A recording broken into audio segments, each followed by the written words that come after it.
kind of a bombshell announcement about Hulu and Disney Plus. Chris, what do we got? If only you could see the graphic.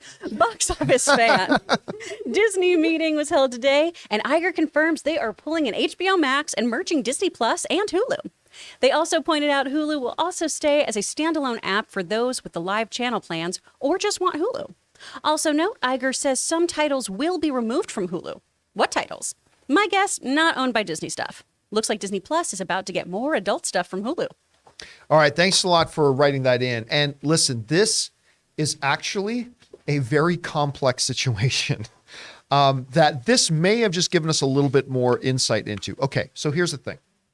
Everybody knows that Disney owns Hulu, but they only mostly own it. In my best Miracle Max, mostly dead. Wow. They only mostly own it. Good reference. Because Comcast, the owner of NBCUniversal, still owns 1/3 of it. And guess what? In January of 2024, there comes a call put clause where basically it's this. Either Comcast or Disney has to buy out the other with their interest in Hulu. Disney will have the option to pull the trigger and buy out Comcast's remaining interest in Hulu, but that analysts are thinking is going to run them somewhere around the tune of $9 billion to buy out the remaining 1/3 the Comcast owns. Or it can go the other way. They can sell their remaining interest to Comcast instead for the tune of about $18 billion. But that's been a big question. Is Disney going to really dive into Hulu, or are they going to divest themselves of Hulu? Well, in a new announcement yesterday, Bob Iger has basically told the world, we're going to start taking Hulu's content and merge it onto Disney Plus. Here's what Bob Iger had to say. This comes to us from the folks at Variety who said the following. On Disney's earnings call on Wednesday, CEO Bob Iger said that the company will soon launch a one-app experience in the U.S. that incorporates Hulu content into Disney Plus.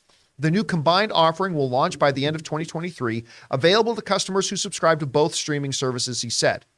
While we will continue to offer Disney Plus, Hulu, and ESPN Plus as standalone options, this is a logical progression of our direct-to-consumer offerings that will provide greater opportunities for advertisers while giving bundle subscribers access to more robust and streamlined content, resulting in greater audience engagement and ultimately leading to a more unified streaming experience, Iger said. Okay, so as we interpret that gobbledygook, it's important to understand that in other countries around the world, this is already happening.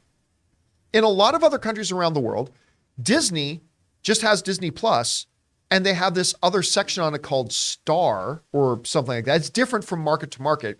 And in that Star section is a lot of the content that we would have on Hulu out here. So in a lot of places around the world, Disney Plus already has a lot of that content. But here in America, it's been separated. We had Hulu as its own standalone thing. Disney Plus has its own standalone thing. And now Bob Iger is saying that they're going to take Hulu's content and put it on Disney Plus. And the price is going to go up. The price is going to go up. But if you don't want Disney Plus and you don't want that big higher price combined thing, they are still going to offer Hulu as its own standalone thing. That's still going to be there. So it's an interesting approach. And this has a lot of analysts thinking that, well, that's it then. Come January, Disney is clearly doubling down on their commitment to Hulu, that come January, Disney is going to buy out Comcast. And while I don't think it's 100% lock guarantee, I tend to agree with the analysis. When I look at this, it does seem to be, this is a clear thing, because why would Disney merge in all of Hulu's content, or at least the vast majority of Hulu's content, onto Disney Plus if in January they're just going to sell off Hulu and then lose all that content? It doesn't make a lot of sense to me. This puts Disney Plus in the United States more in line with the way it works and functions internationally. Now, is this new Disney Plus with an increased price, am I going to be paying the same amount that I was paying for Disney and Hulu? Am I going to be paying a little bit less than I was paying for Disney and Hulu?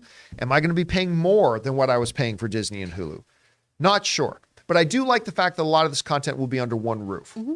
We want to take a second to thank a sponsor of today's video, MasterClass. With MasterClass, you can learn from the world's best minds anytime, anywhere, and at your own pace. You can learn filmmaking from James Cameron himself, you know, the guy who made 3 of the 4 biggest films of all time. Improve your writing by taking screenwriting from one of the greatest who's ever done it, Aaron Sorkin. Or maybe learn how to make great comedic content by taking comedy by the one and the only Judd Apatow. And many of you guys know I'm a big poker guy, and I recently got a chance to sit down and watch Daniel Negreanu, one of the greatest poker players in the world, teach poker. It was absolutely fantastic. But guys, whatever you're interested in, there is a class for you with over 180 exclusive classes taught by the instructors you know and love. And you can explore lessons in any order you'd like across your phone, tablet, Apple TV, computer, and on the go with audio mode. Individual lessons range from about 10 to 15 minutes in length that fit easily into your everyday life. Guys, I highly recommend you check it out. Get unlimited access to every class, and as a John Campea Show listener, you get 15% off an annual membership. Go to masterclass.com/Campea now. That's masterclass.com/Campea for 15% off Masterclass.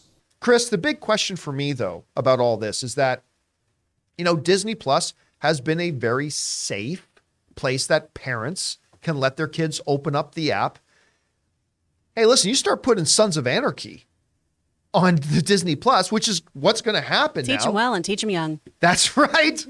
I mean, how do you think they're going to approach that? Are they just going to like say, oh yeah, like, so here's the Star Wars section, here's the Pixar section, here's the Marvel section, here's the Hulu section, but you got to put in a parental code to open it. I don't know. What do you think about this move in general, and how do you see it evolving? I think it's smart to streamline everything and put it under one roof. I think that makes it a lot easier, and then we don't have to think about all the various streaming things we have. I don't love the idea of spending more for that, though, right? To me, it's always, if I bundle, it's cheaper. That's what Flow from Progressive taught me, and I assume that's how all things go. So I'm hoping that this means that as I'm paying for these separate things, it is either equal to or less than what I was paying. I do think they might implement some kind of parental control here. I know that's been talked about with some of the other streamers in the past too. I don't know if they should just section it off though, and here's all the stuff you shouldn't watch, kids, because that's just like having a big red button that says don't press it. Yeah, you can do a parental thing. Yeah. Netflix does too. You can do a code and all that. Yeah, we've got the Netflix thing where you can do the kid code, so I think that could work here.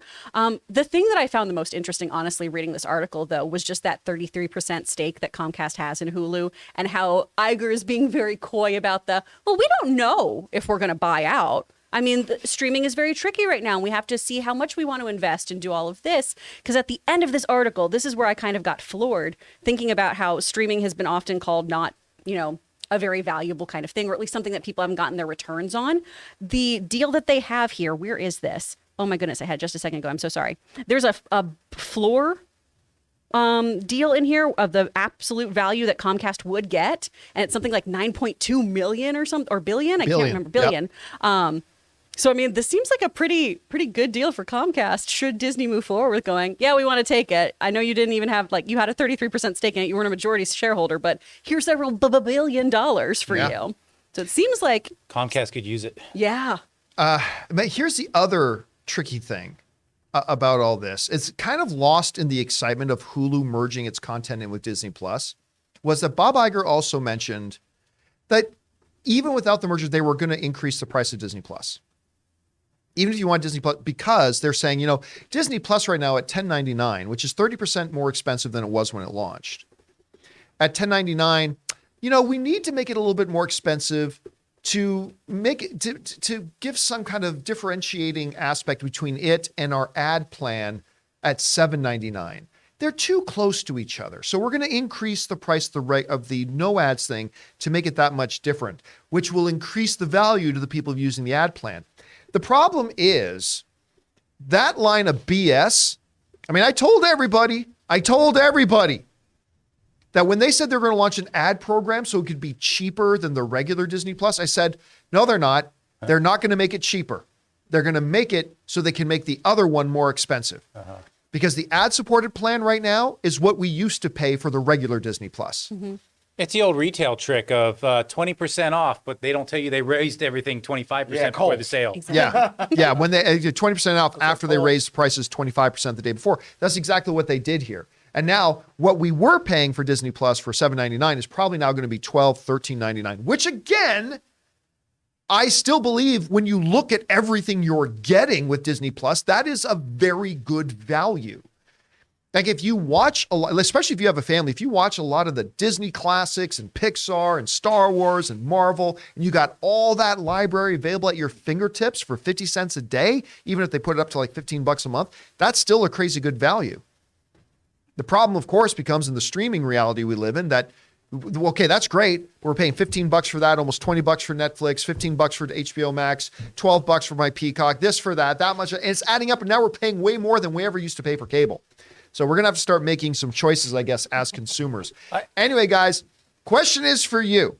It now looks like American Disney Plus is going to catch up with the rest of the world and have all this Hulu content just kind of wrapped into it. Do you think this is a good move? I still kind of like it because I like having everything under one roof if I can, but maybe you can see some downsides. Whatever you guys think about this, jump down into the comment section below and let us know your thoughts.